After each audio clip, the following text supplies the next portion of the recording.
शुभ श्रावणी मालिकेच्या येणाऱ्या आजच्या भागामध्ये आपल्याला असं बघायला मिळत आहे की आता झेंडावंदन तर श्रावणीच्याच हातून झालेलं असतं आणि दादासाहेबांनी श्रावणीला शुभ आशीर्वादसुद्धा दिलेला असतो, त्यामुळे श्रावणी प्रचंड खुश असते. परंतु आता दादासाहेबांचा वाढदिवस असतो. श्रावणी दरवर्षी केक बनवत असते, परंतु ह्या वर्षी तिच्या हाताला लागलेला असल्यामुळे ती केक बनवू शकत नाही आहे. त्याच्यामुळे ती खूप दुःखी झालेली असते. पण तिचा राईट हँड असतो शुभू, तो म्हणतो की श्रावणी मॅडम, तुमचा हात जरी नसला तरी माझा हात आहे की. आणि असं म्हणून शुभू आणि श्रावणी दोघं मिळून किचनमध्ये दादासाहेबांच्या बड्डेचा केक बनवू लागत असतात. आणि शुभूने श्रावणीला खूप आधार दिलेला असतो.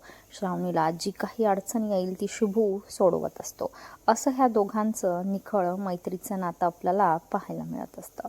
त्यानंतर आता श्रावणी आणि शुभूने मिळून अगदी प्रेमाने दादासाहेबांच्या बड्डेचा केक बनवलेला असतो. पण अलकनंदाला हे पाहून प्रचंड राग येत असतो. अलकनंदाला विश्वंभरचा वाढदिवसाचा पूर्ण पचका करायचा असतो आणि त्याच्यासाठी ती नवीन नवीन प्लॅनिंग शोधत असते. आणि आता ती सुद्धा या केकचा सुद्धा ती तसाच राडा करणार आहे.